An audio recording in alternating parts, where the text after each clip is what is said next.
Since I celebrated a birthday a few days ago, oh my god, time flies, I figured this would be the perfect time to go over my drawings in the last year and give you kind of the evolution of my art and my style. I took out a few sketchbooks. None of those are complete, but I will give you an idea of kind of the progression of where my art is going. And yeah, I thought it'd be fun because I haven't done any sketchbook tours in quite a while now. So that'll give you a little overview of what's been happening. Let's get started. So first, let's look at what I was doing just about a year ago. Last summer, I was playing around with mixing gouache in the background and adding details in pen, also doing still a lot of pen work. If you followed me for quite a while now, pen work was my main thing, has been my main thing for a very long time. And I still love it, but I don't really do it that much anymore. But yeah, so last summer, I was kind of playing around. You'll see some bears because I love bears, and yeah, cute stuff. I was kind of trying to figure out a visual language as well. So I did a lot of experimentation with that, like what do I want to really focus my art on? Of course, it would still be botanicals, but I was exploring maybe adding more animals in my work, you know, chicken, cats. I don't know why chickens, but so I did a little bit of that. So none of this is like finished work, it's just really playing around with stuff. Thinking about maybe a sticker idea. I was still working with pen quite a lot, and actually I love the simplicity of those tulips. Then, so I was going back and forth between using gouache and learning how to use different colors to convey highlights and shadows. Still a lot of work in pen. Again, a mix of pen and gouache.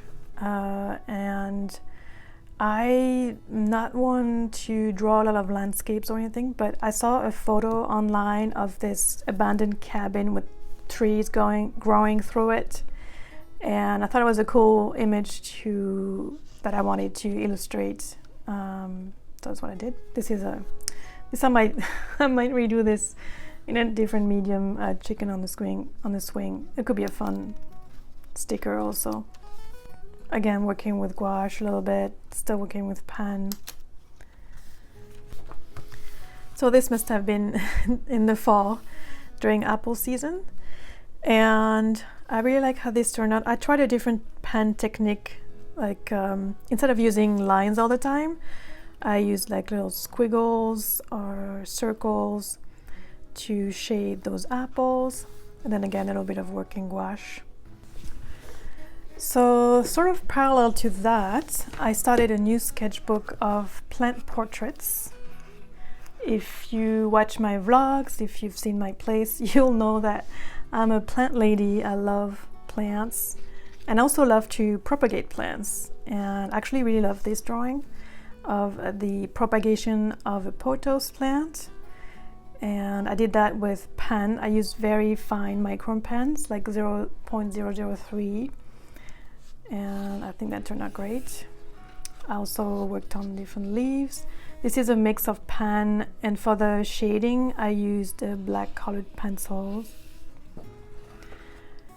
A bit more pothos propagation. Again, I used pen, and for some of the shading I used a black colored pencil. Queen Anne's lace in pen. This I really like. This is a bi or tricolor rubber plant, and I enjoyed using line work, spacing the lines differently to convey more or less darkness in the leaves. I think that turned out good.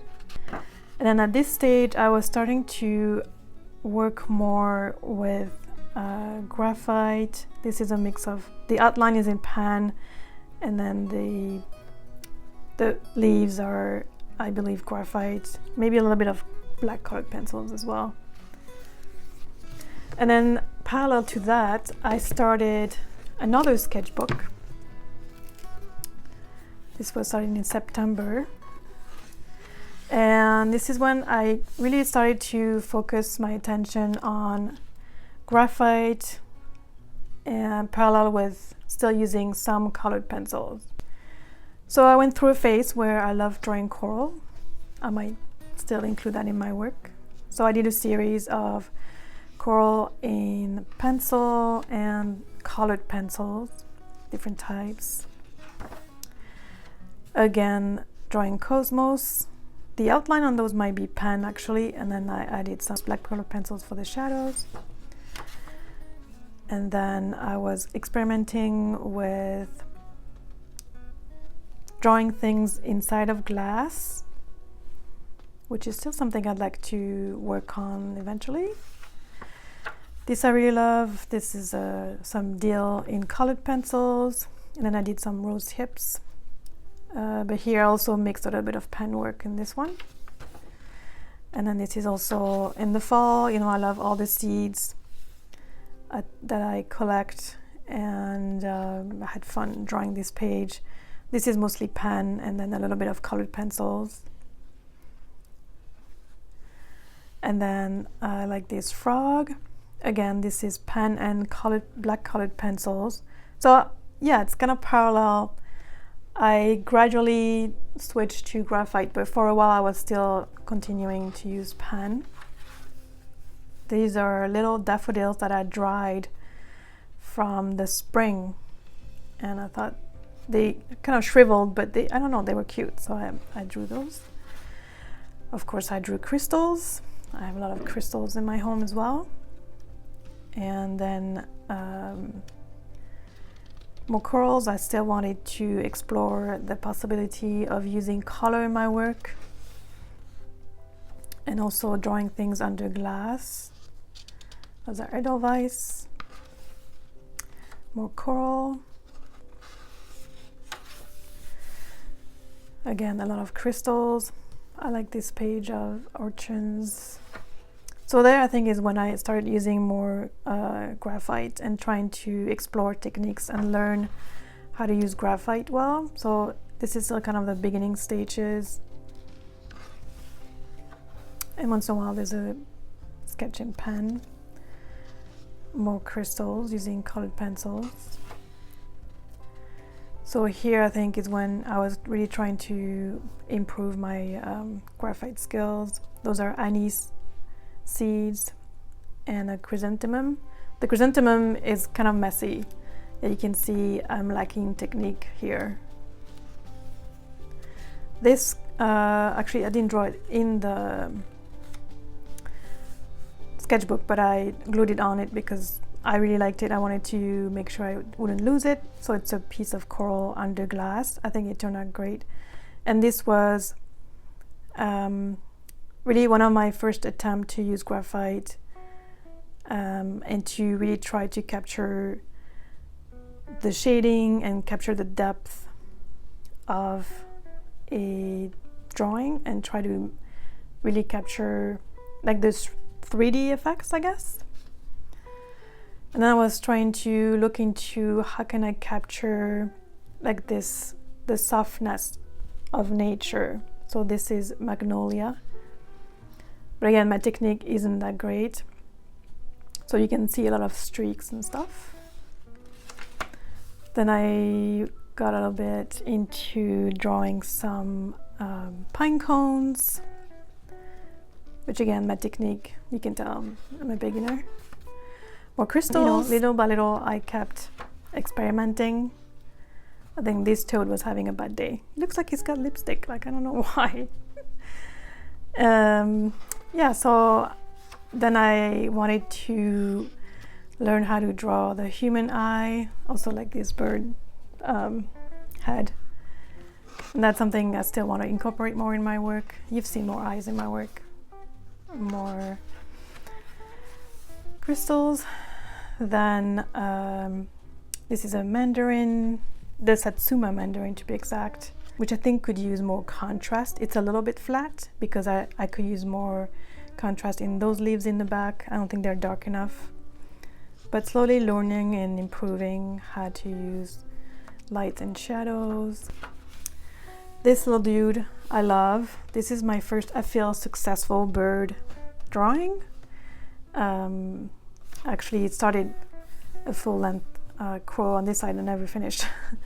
But yeah, I really like, actually put it in my business card because I think, I don't know, I feel like it reflects kind of where I want to head in my work. And yeah, there's still a lot of room in this sketchbook. And then let's see, when did I start this one? November, I started this little sketchbook. I just wanted something like a little smaller scale because I know how long graphite takes to complete and I don't have a ton of time. So I started with some simple things. And then I started my obsession with ribbons. Again, clear quartz crystals. And yeah, this is when I really started to work kind of on my graphite skills full time, let's say. And then playing with the ribbons again. This is where my technique started to improve quite a bit because I took a class on how to use graphite. And this is without using blending stumps. Blending stumps are these things. And I've actually stopped using them because I feel like they can make the drawing dirty or streaky. Maybe it's because I don't use them well. But when I found this technique, which takes a really long time, but creates this smooth effect without using blending stumps, I really kind of fell in love with that. And that's what I've been using ever since. So drawing different subjects. I have a large moth I drew a few months ago that I want to redraw because, as I was saying, when I drew the moth, I used blending stumps. So from a distance, it looks great. But if you look closely, to me, it looks dirty and I don't like that. So I think I'm gonna redraw it using this technique. I like this urchin. And then I started to work on hand lettering. Hand lettering is something I've enjoyed for many, many years. I used to love calligraphy as a teenager. I've always loved drawing letters. And this is something that went by the wayside, you know, life gets in the way. And I decided to reconnect with that and do hand lettering using graphite. And then this is a camellia. You've seen a lot of those in my videos in the last few months. So iris, a little bird, lilacs. I love this drawing because I feel I was really able to convey this sort of delicate nature of flowers, especially those peonies. I like how I was able to working different scales of gray but still keep it soft. And then I keep going with my hand lettering. And this is when I wanted to start integrating some eyes in my work. For me, the eye is a symbol for consciousness. A rose, more hand lettering. Bird feathers, this is a woodpecker feather. I'd like to draw more of this. Then I started integrating the idea of images with words. I talked about that in a past video about the idea of making a rebus. This isn't a true rebus, but the idea of adding images together to create a word. There's strawberry. You can tell summer's coming.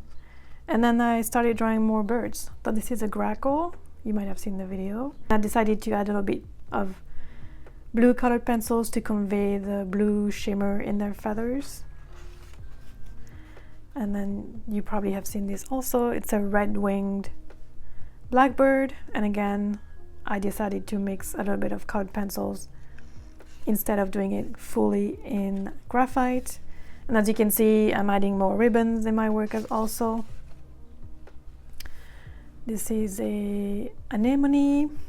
And then I drew this ladybug. and I figured instead of doing the black spots, I would do some eyes. So it looks a little, I don't know, what do you call that? Surreal or something. But I thought it was fun to draw and trying to kind of experiment more with adding unexpected elements in my work. And this is a poppy. This hand lettering work barely fits on this page. I think I will redraw this on a slightly bigger page so that some letters are not squished so much. But I love this though. And then that's my most recent work, some roses I worked on this past week. Not only because roses are, you know, blooming now, but because it was my birthday, and there's like a saying in French how girls are born in roses and boys are born in cabbages. It's a fun little saying. That's pretty much where I'm at with my art right now. So really working on still improving my graphite skills and, you know, the hand lettering, adding unexpected elements. This is evolving into kind of my own visual language, and I'll probably still use a little bit of colored pencils here and there, but I'm pretty happy about the evolution of my work. In a way, I never really expected to like pick graphite as my favorite medium. I always thought I would want to have way more colorful art. But yeah, that's kind of where I'm at. And I'm really enjoying my work lately, and I hope it continues. Hopefully also, you know, teach what I learned. So I know I keep saying that, but there will be some tutorials probably in the fall on my channel on graphite. Thank you so much for watching this video, especially if you watched it till the end. I really appreciate that. Let me know in the comments if you have a drawing that's a favorite from what I've showed you from the last 12 months. And if you liked the video, please give it a thumbs up, share it with your friends. If you're not already, please subscribe, and I'll see you next week in a new video. Bye!